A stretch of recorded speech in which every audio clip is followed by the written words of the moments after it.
would be the insurance commissioner. And so I would ensure that the person in this role is someone that is going to look out for the homeowners within our state, that is well versed in all things insurance related, and making sure that we are not placing our constituents in positions that they're currently experiencing right now.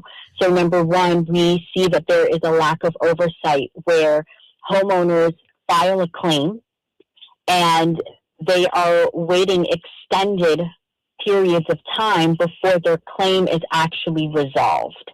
And that should not be so, especially when we are in a state of emergency, like a hurricane has hit, and let's say a homeowner has filed a claim to ensure that their roof is fixed.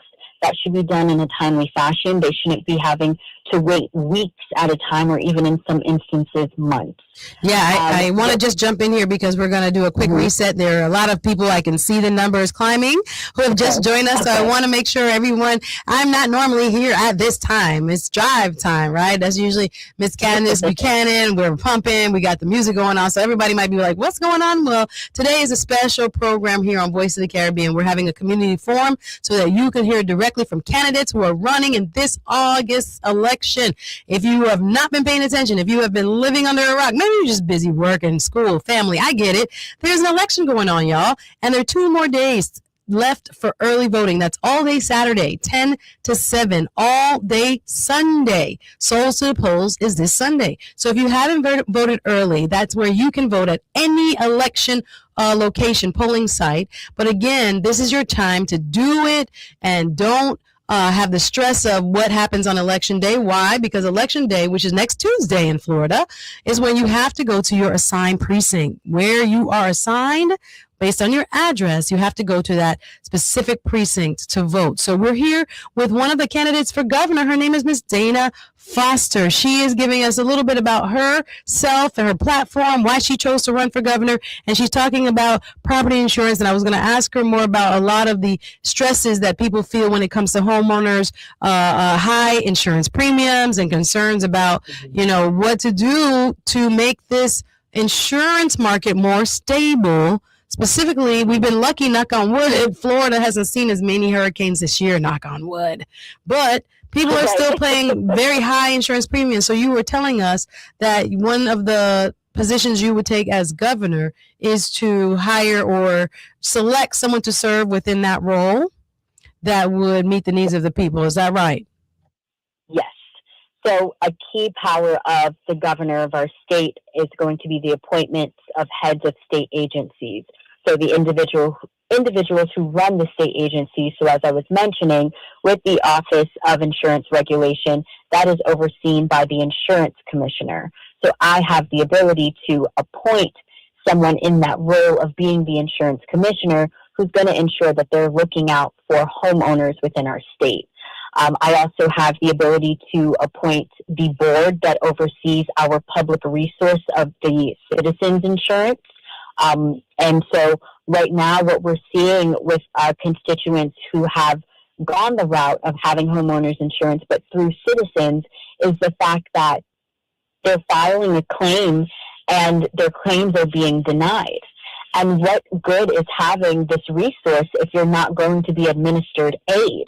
So what we have to ensure is that the people that are overseeing this public good, that they're ensuring that it's working for the people. So when we're thinking about citizens, or even our public schools, or our police officers, firefighters, these are all public resources, and we are entitled to them because we are residents of this state. We hear her loud and clear. This is Miss Dana Foster. For those who are just joining us, time is now 7:21 in the Magic City. If you're listening from as far south as Key Largo, welcome. We hear there are also folks chiming in. Thank you on the YouTube side as well. How are you? Welcome. Broward County, we see you. Miami-Dade, what's up? It is time to vote, y'all. So this is a special edition of a community forum here at Voice of the Caribbean Radio. We are here to inform you about who's running for office. You heard me earlier. My name is Suzette Speaks, your host with the mostest, an attorney as well as a community advocate. You heard me earlier with the Congressional District 20 community forum earlier today, and I had several of the candidates in our studio talking to you, letting you know what are the key issues and what they're going to do about it. So we have a special guest for this edition of Community Forum, where this young lady who is running for governor. Dana Foster is her name. She will be on the ballot. She is coming to you so she can talk to the voters directly and discuss where she stands on the issue. So I want to ask you, as I pivot from insurance, I want to talk about immigration, because here at Voice of the Caribbean, we have a lot of immigrants and immigrant descendants who are part of our listening audience. And when it comes to people who are in our community, there's a lot of divisiveness. So immigration is one of the most divisive issues right now, depending on who you ask. And we want, to hear where you stand. It is an issue that, nationally has drawn a lot of conversation. So what should Florida's role be in immigration enforcement, even though we know there is a federal role? But how would you balance public safety, federal immigration law, and the rights of immigrant families? So thank you for your question. And when it comes to immigration, it is very personal. It is not always highlighted probably as often as I would like. But my family does come from the island of Jamaica. And my dad is from St. Elizabeth. My grandmother was from Kingston. My grandfather on my mother's side was from St. Mary's. And they all came to this country for a better life and for opportunity and to achieve what is called the American dream. And there are a lot of people who come to this country just for that economic opportunity. And to be in a space right now in 2026 to see that our immigrant communities are under attack for simply just living, it is disgraceful. And one of my first actions as governor is to ensure that we are terminating 287G agreements across all state agencies and public universities, and working with the Democratic Attorney General to work with local governments so that they can exit out of their 287G agreements as well. These 287G agreements, you can think of them as permission slips for local law enforcement to help and work alongside ICE. And at the end of the day, immigration is a federal policy. It is not state. And while there are laws in place that we must follow in terms of to ensure that we are in compliance with federal law, as a state, we were already in compliance with federal law. We did not have to enter these 287G agreements. And so we want to ensure that we are promoting safer communities, making sure that people across this entire state feel welcome, that they are treated like the human beings that they are, and ensuring that we are working towards ending inhumane policies and ending this targeting of immigrant communities, and ensuring that we are helping where we can as a state on this journey of a clear and fair pathway to citizenship, and doing what we can as a state government for the individuals who call Florida home. And so I have said that for the congressional candidates, right, they are the ones who can better effectively talk about, well, how do we replace ICE as an immigration enforcement organization? And so for those running for Senate and for the House of Representatives, they have their plans. But it means a lot to know where your governor stands in this space. And for me, I do support the abolishment of ICE because we are seeing people dying and being abused in our communities across this entire state and across this entire nation. And enough is enough. I'm here with Miss Dana Marie Foster. She's running for governor. You hear the music in the background. That's all right. We're going to let it play because we are getting ready to go to our first break. But I'm going to ask you one more question before we get to the break. I want to talk now about health care. A lot of us in this community around South Florida and our listening area online, we are very worried about our healthcare costs. And I wanted to know if you could tell us what your thoughts are when many Floridians are struggling with healthcare and the costs, and when and how to access doctors, particularly in underserved communities, even in our rural communities, right? What would your administration do to make healthcare more affordable and to improve access throughout Florida? Absolutely. So in this space where we're in 2026, healthcare should not be a luxury. It's a human right.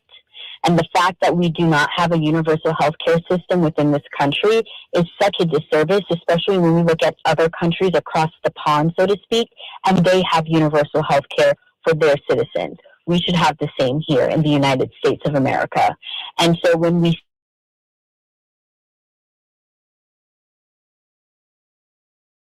against the Affordable Care Act and going against having access to affordable and accessible healthcare within this country for our constituents and everyday working Floridians, we have to ensure that we are electing the correct person to be our Democratic nominee within this gubernatorial race. And so I have every intention and the plan to ensure that we are expanding Medicaid. Since Washington, D.C. is not going to look out for us, we must look out for ourselves.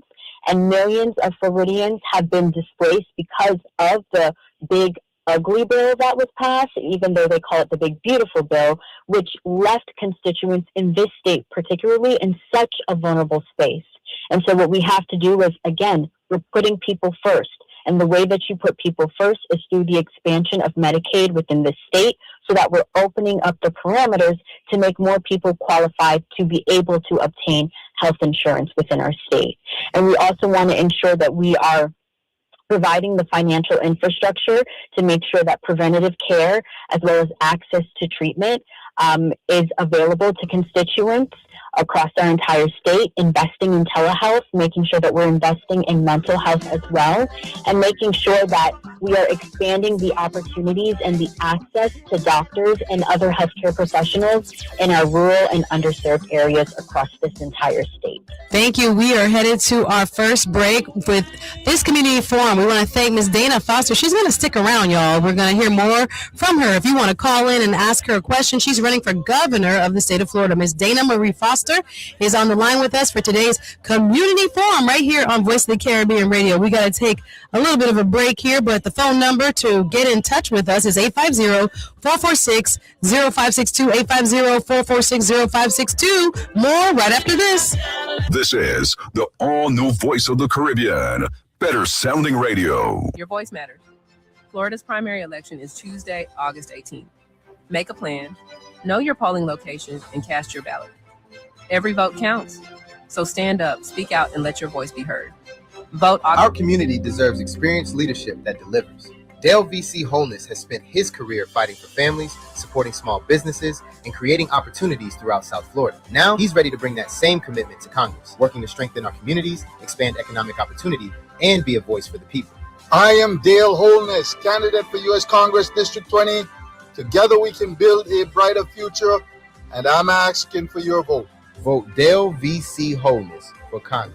Paid for. South Florida, get ready. The Voice of the Caribbean 101.5 FM HD2 and 96.9 FM is opening up brand new advertising opportunities serving Miami, Fort Lauderdale, and Palm Beach. We're offering flexible, affordable ad packages designed for local businesses ready to make big moves. Reach the Caribbean American community with music, news, and culture they trust. Call us at 954-999-0070 or 954-999-0134, and let's put your brand on the airwaves with a Voice of the Caribbean. My name is Ariel. I moved to the U.S. at 19. I spoke no English and I struggled finding job opportunities. Everything I have, I owe to the Adult Literacy Center and getting my high school diploma at age 22. It was an honor helping you achieve your greatness. Now you're helping others achieve theirs. It inspires me. When you graduate, they graduate. Find free and supportive adult education centers near you at finishyourdiploma.org.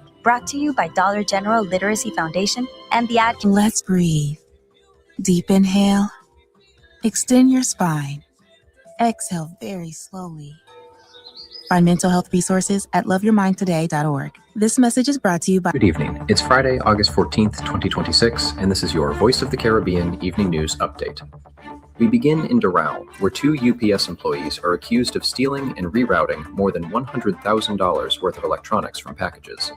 Investigators identified the employees as 53-year-old Ruth Cristaldo and 52-year-old Jose Fernandez Correa. Both were arrested Thursday while working the night shift at the UPS facility at 13,350 Northwest 17th Street. According to arrest reports, Fernandez Correa, a package handler, allegedly targeted shipments containing cell phones, laptops, and tablets and removed their original labels. Cristaldo, an overgoods clerk, is accused of repackaging the merchandise and creating new shipping labels. Investigators say one intercepted box contained 10 MacBooks and 3 Bose headphones, while another contained 40 iPhones and 2 Samsung phones. UPS estimates losses from the alleged scheme at more than $100,000. Both suspects are charged with organized fraud and second-degree grand theft. Broward County is stepping up to help victims of the devastating 7.4 magnitude earthquake in Columbia. Beginning Monday, the county will open 11 aid collection locations across Miramar, Coconut Creek, Coral Springs, Pembroke Pines, Plantation, Cooper City, Lauderhill, Sunrise, and Hollywood. Colombian officials reported Friday that the earthquake has killed at least 287 people, injured nearly 4,000, and affected more than 135,000. Requested donations include non-perishable food, first aid kits, hygiene supplies, sleeping bags, air mattresses, tarps, flashlights, batteries, pet supplies, and respirator masks. Clothing and linens will not be accepted. Local collection sites include Central Broward Park in Lauderhill, the Miramar Branch Library, TY Park in Hollywood, and Markham Park in Sunrise. And in Tallahassee, Florida voters will see new wording for Amendment 3, the property tax proposal on November's ballot. Attorney General James Uthmeyer issued the rewrite after Leon County Circuit Judge David Frank ruled the original ballot title and summary were biased, misleading, and inaccurate. The new language explains that the measure would raise the homestead exemption from non-school property taxes to $150,000 in 2027 and $250,000 in 2028, and reduce the annual assessment growth cap on non-homestead property from 10% to 5%. State analysts estimate the proposal could eventually reduce recurring local property tax revenue by nearly $12 billion a year. Governor Ron DeSantis, who supports the measure, says homeowners need relief from rising property taxes, while opponents warn local services could face cuts or other taxes and fees could rise. Amendment 3 requires 60% voter approval in November. University of Miami running back Jordan Lyle is facing charges following an arrest on a warrant from the Sunrise Police Department. The 20-year-old Fort Lauderdale native was arrested Thursday on charges of high-speed fleeing and eluding authorities and reckless driving, according to the Broward State Attorney's Office. Lyle posted a $55,000 bond and was released the same day.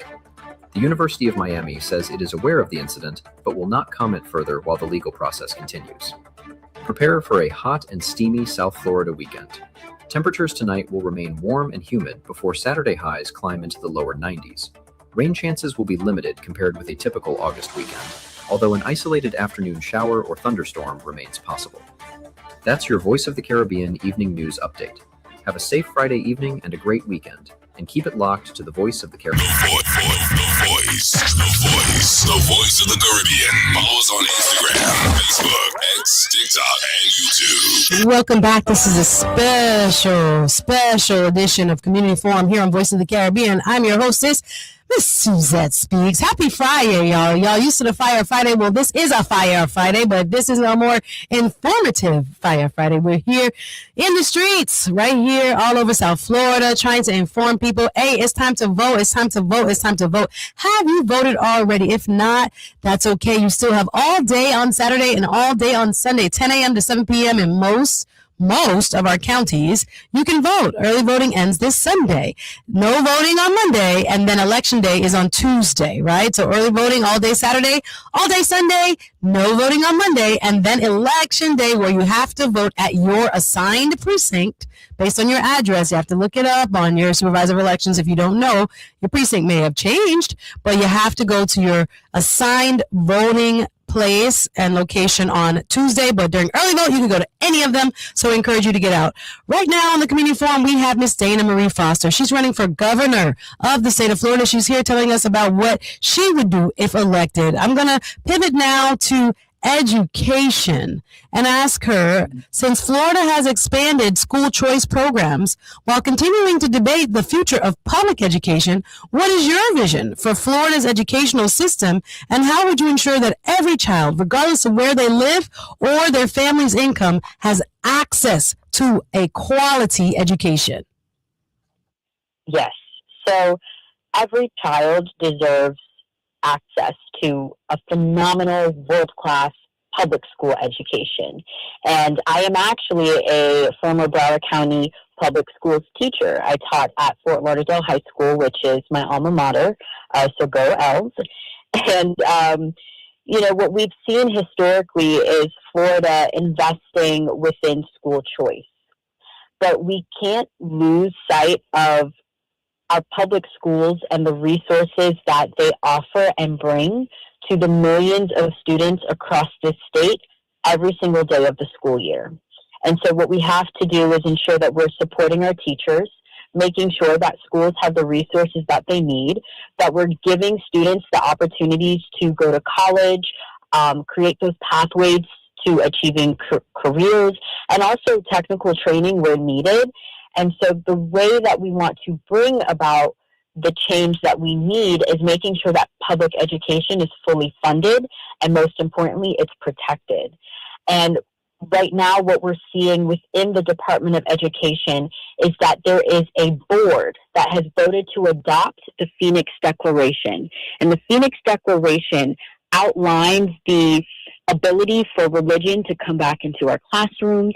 It outlines for and creates a pathway for what we're actually currently seeing right now in high schools across this entire state.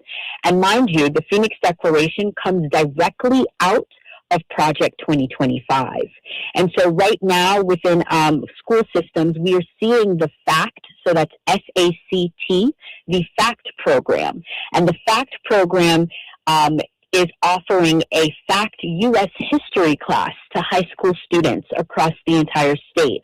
And it gives them an opportunity to take FACT U.S. history instead of AP U.S. history, so that they're able to take a course, and I put this in quotes, even though y'all can't see me, to provide factually accurate curriculum to combat the woke agenda.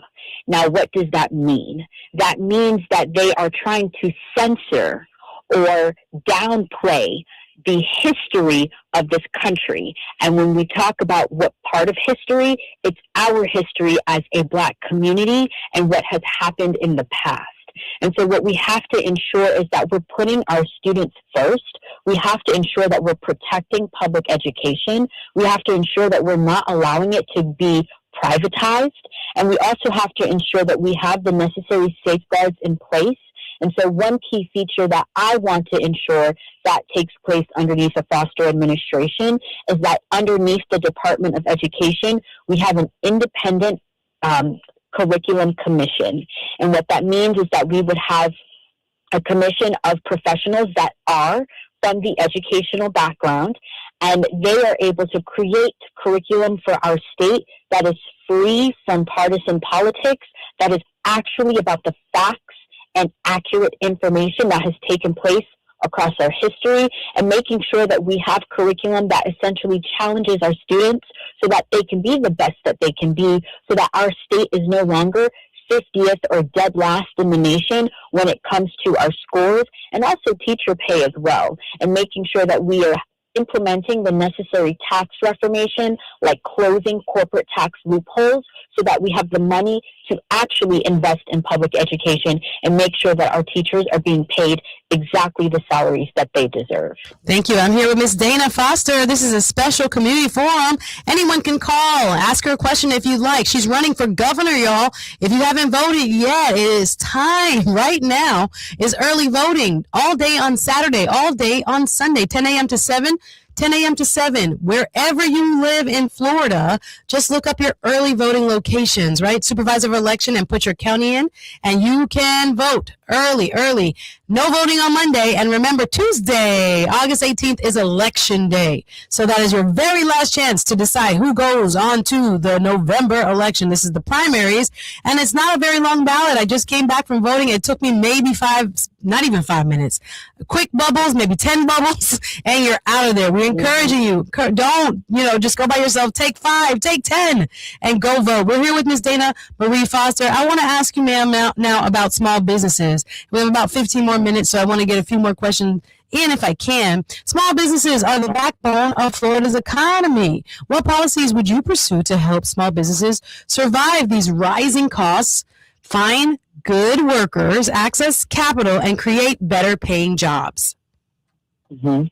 So what we have to ensure is that in our state, we are improving access to financial capital, that we are mitigating and reducing any barriers that are in place for our small businesses and entrepreneurs, that we are investing in workforce development, such as areas like climate resiliency and clean energy, that also helps us to tie over into making sure that we have environmental protections and we're taking the necessary steps to preserve our home and making sure we're taking care of the ground that we walk on and the air that we breathe. We also need to ensure that we are helping our small businesses find employees as well, and just bridging the and creating the opportunities. And so what we have to ensure is that we are, where we're able to as a state government, helping our constituents in something that's actually outlined within our state constitution. Our state constitution says that we are all entitled to the pursuit of happiness. And I think across the board, we are seeing that not many of us Floridians can actually sit here and truthfully say that I, yes, am embarking in this pursuit of happiness. Right now, we are all in the space of trying to survive, and it's exhausting.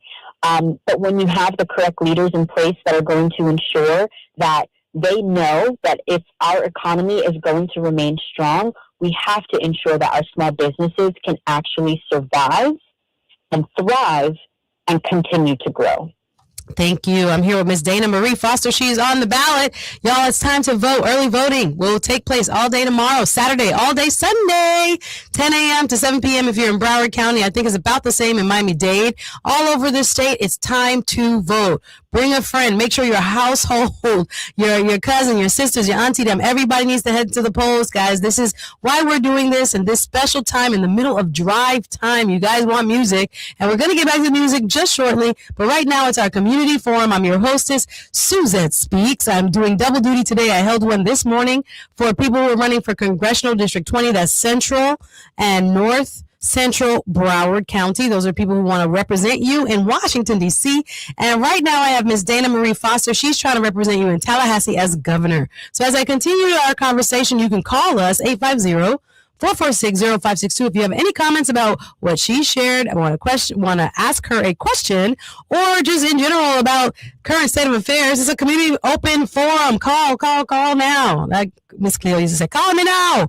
850-446-0562. She wants to talk to you. You can also WhatsApp us any questions you have. 75782-VOICE. 75782-86423. I want to ask you now as we shift to public safety. Floridians want safe communities. While, we want fairness in government, we want to make sure that, we're balancing all interests. How would you address violent crime, gun violence, also drug addiction, and maybe other community safety issues while ensuring equal treatment under the law? Absolutely. And so what we have to see is a shift within our law enforcement and making sure that we have effective law enforcement, not one that creates fear and injustice within our communities. We have to address the issues that are contributing to crime, which includes addiction as well as lack of opportunity. What we also want to do as it relates to gun violence within our state is make sure that we have the necessary reformations in place, making sure that we are creating policies that are saving lives and creating safer communities. One key piece of legislation that I will be advocating for as governor is the creation of a safe storage law, which would require firearm owners to ensure that their firearms are in a safe within their home, if they have minors that live within the home, or red flags that live within their home. And so a red flag is just an individual deemed by the court as being a liability, so to speak, as it relates to being around firearms. They are not able to have possession of one. And what we have to remember is that public safety works when our communities trust the people that are at the helm for protecting them. And what they have to also remember is that they are serving we the people, right? So it's a little bit of a culture shift that needs to take place, and just ultimately making sure that everyone is treated fairly underneath the law. So we're going to pivot because I know we're almost out of time. We have about 10 more minutes with Miss Dana Marie Foster. Dana Marie Foster is running for governor in the state of Florida. This is our special guest. And if you want to call in and ask her a question or give us your commentary about this year's primary elections, it's an open forum. Call me now. You can call me 850-446-0562.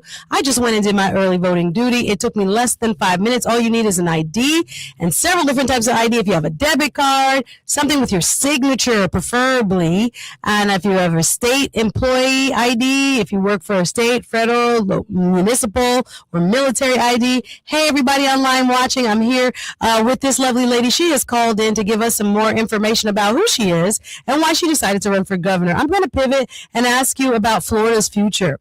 Florida's population is growing rapidly and putting pressure on transportation, water supplies, housing. They buying up the houses, moving from up north, all of that. And what do you believe is the biggest challenge Florida will face over the next decade with everybody who is now coming to the state, and what would you do about it? I think the biggest challenge is ensuring that the growth doesn't exceed the infrastructure, as well as the resources that our communities depend on across the entire state. And so while we are bringing in more residents, that means that we need to ensure that we have enough housing, but not any kind of housing. It's affordable housing, right? Making sure that we have schools, but not just any kind of schools, our public schools. Making sure that our roads are up to par. Making sure that we have access to healthcare that is affordable as well. And making sure that we have water supply to actually support that growth.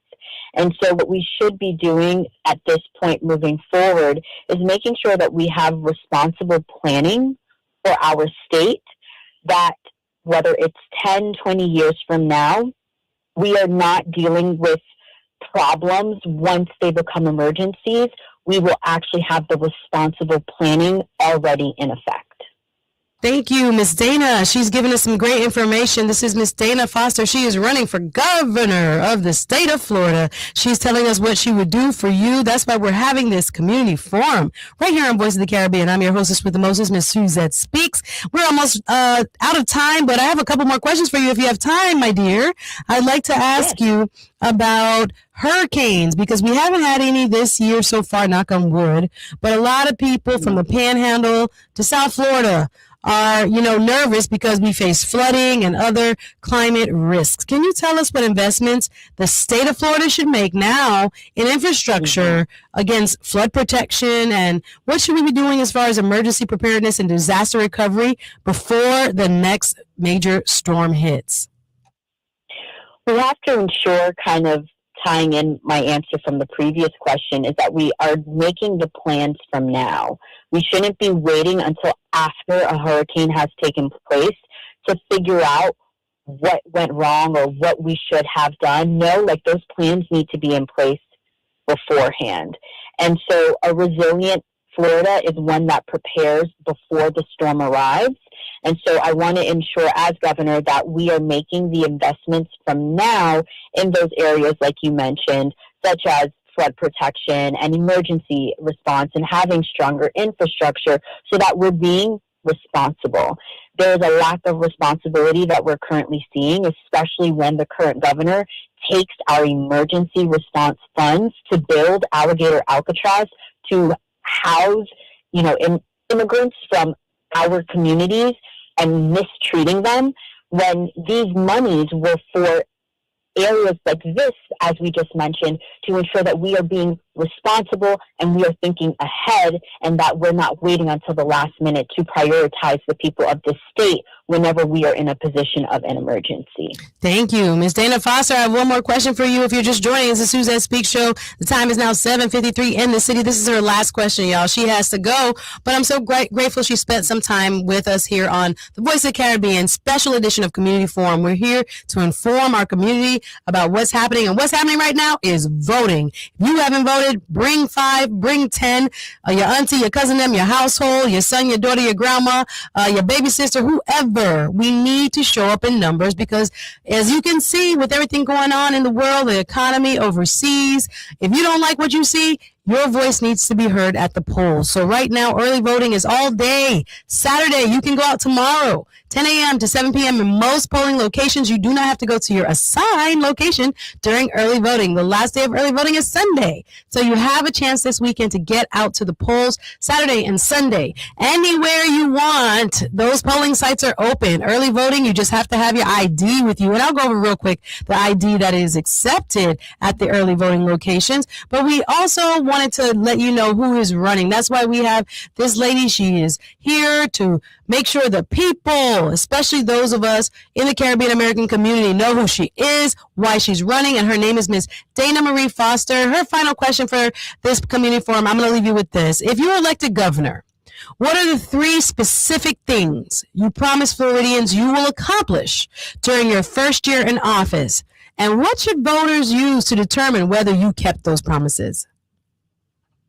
Absolutely. So the 3 main areas that I have always said take a priority are going to be affordability, public education, as well as healthcare within our state, and making sure that we are providing solutions to address the affordability crisis within our state at the state level, making sure that we are protecting and fully funding our public schools, making sure that we are expanding Medicaid here in Florida to provide access to affordable health care, but even to take it a step further, making sure that we are changing the culture and the environment of our state from what we are currently seeing. There's a lot of division, there's a lot of fear, and what we have to ensure is that we have a leader for our state that is going to ensure that they are serving our communities and bringing us back together to a space where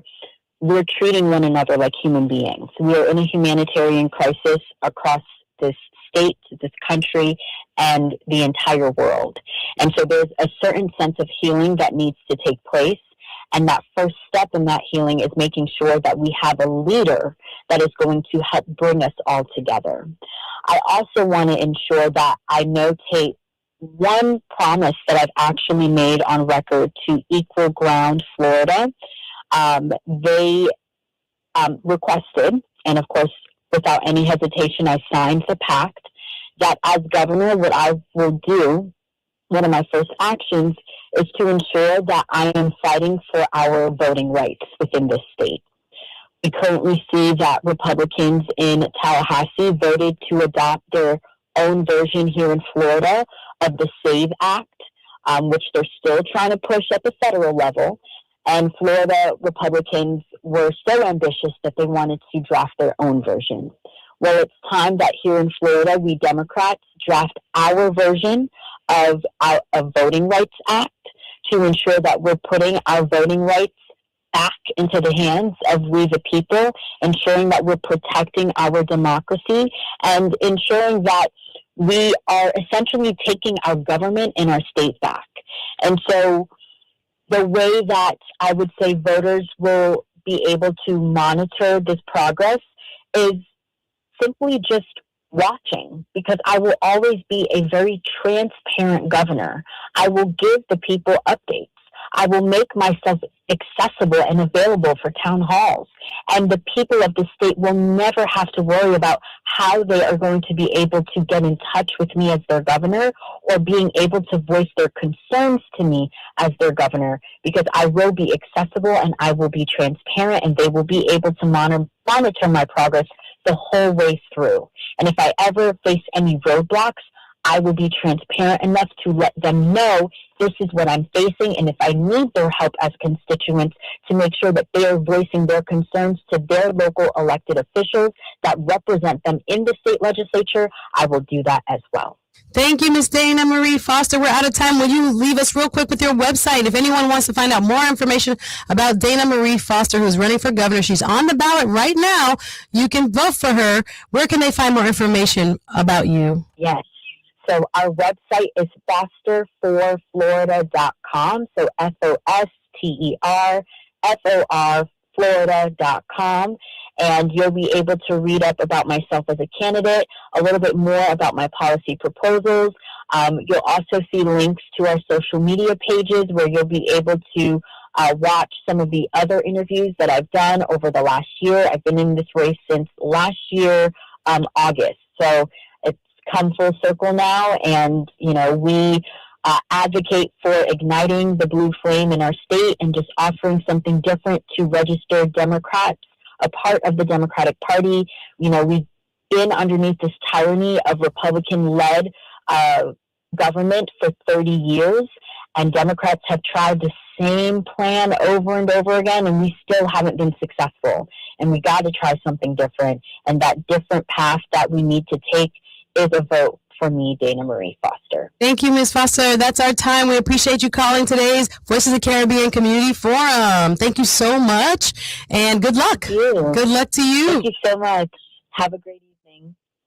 We appreciate her. Guys, we're almost out of time. We thank you for listening. We want to tell you what are the acceptable forms of IDs that you could bring with you to the polls, because where are you going this weekend? I know you're going to hang out, but you got to vote. It's early voting. That's why we took the time out of our busy drive time on a Friday. Well, this is the Friday before Election Day. So that's why Voice of the Caribbean wanted you to know that you can get out there and make your voice heard. If you don't like the economy, you don't like grocery prices, you don't like gas prices, you don't like the way the policy overseas is going, this is your time to make your voice heard. If you're going to the polls, what kind of ID can you bring with you? Florida driver's license, the Florida ID card issued by the Department of Homeland Security, Department of Highway Safety Motor Vehicles. There we go, DHSMV, the Highway Safety Motor Vehicles Florida ID. The U.S. passport can also be used as an ID at the polls. Not to mention, if you have a debit or credit card, a military ID, a student ID also is acceptable at the polls. Retirement center IDs, neighborhood association IDs. Plus, you can also use a public assistance ID, veteran ID, concealed weapons license, and more. You guys get out to vote. This has been Suzette Speaks with your community forum. More music after this. Let's go. HD2 Miami, simulcasting on 96.9 FM. The Voice of the Caribbean. This is the all-new Voice of the Caribbean. Better sounding radio. WLYF HD2 Miami, 101.5 HD2. In today's uncertain times, having the right attorney by your side is more important than ever. Attorney Opal Lee and the legal team at FlowJam Legal are here to guide you through life's most important challenges. You need an attorney you can trust. From immigration, family, and divorce matters to personal injury and commercial law, FlowJam Legal will fight for your best interests. FlowJam Legal has convenient offices right here in Lauderhill at 4727 North University Drive.